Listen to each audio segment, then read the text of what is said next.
फरवरी की सुबह 11 बजे देश की वित्त मंत्री निर्मला सीतारमण लगातार 9वीं बार संसद में बजट पेश करेंगी। लेकिन ये सिर्फ एक और बजट नहीं है। ये बजट ऐसे वक्त आ रहा है जब रुपया अपने रिकॉर्ड निचले स्तर करीब 91 रुपए 50 पैसे प्रति डॉलर पर है।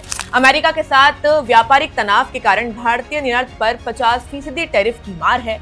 और सबसे अहम बात, 1 अप्रैल 2026 से देश में नया आयकर कानून लागू होने वाला है। यानी ये बजट आम आदमी, निवेशक और उद्योग तीनों के लिए दिशा तय करेगा। तो इस खबर में आपको बताएंगे कि बजट 2026 से क्या उम्मीदें रखी जा सकती है कि या ये सिर्फ एक शोर है। नमस्कार, मैं हूं अंशिका और आप देख रहे हैं वन इंडिया हिंदी। 31 जनवरी को आने वाले इकोनॉमी सर्वे ये साफ करेगा कि सरकार विकास और महंगाई के बीच कैसा संतुलन बनाना चाहती है। लेकिन बजट से पहले एक सवाल हर घर में है, मेरी जेब पर इसका असर क्या होगा? इसे समझने के लिए हम पहले ये देखेंगे कि पिछले बजट में आपकी रोजमर्रा की जिंदगी को कैसे बदला था। पिछले साल सरकार ने घरेलू मैन्युफैक्चरिंग और जन स्वास्थ्य को बढ़ावा देने के लिए कई वस्तुओं पर सीमा शुल्क घटाया था।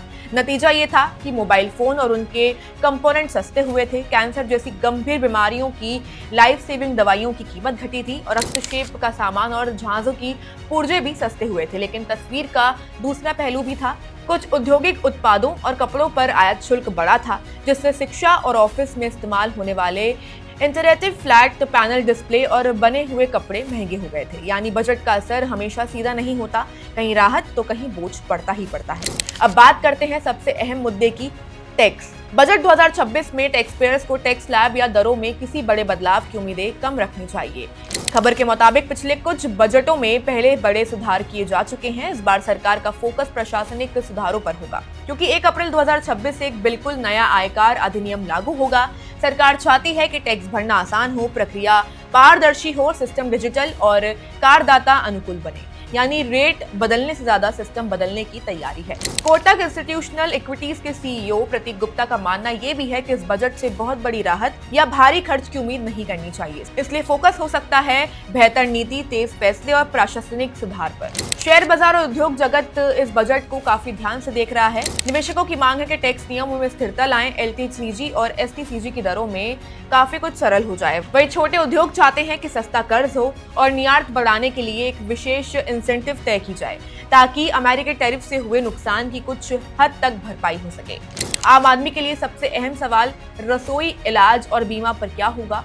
इंडस्ट्री बॉडीज ने सरकार से मांग की है कि रोजमर्रा की एफएमसीजी वस्तुओं पर जीएसटी घटे, हेल्थ इंश्योरेंस पर 18% जीएसटी कम हो और सुस्त जूतों और आवश्यक वस्तुओं को राहत मिले। अगर हेल्थ इंश्योरेंस सस्ता होता है तो सीधा फायदा मिडिल क्लास को होगा।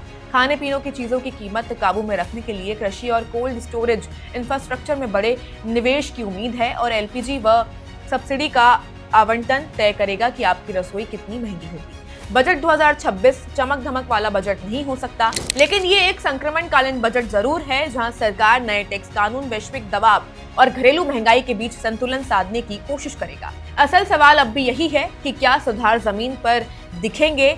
यही वो सवाल है जिसका जवाब बजट के बाद आम आदमी अपनी जेब से ढूंढेगा। तो बस इस खबर में इतना ही। अगर आपको ये खबर पसंद आई हो तो हमारी वीडियो को लाइक करें, शेयर करें और हमारे चैनल को सब्सक्राइब करना ना भूलें। मैं थी आपके साथ अंशिका और आप देख रहे थे one India Hindi. Subscribe to One India and never miss an update. Download the One India app now.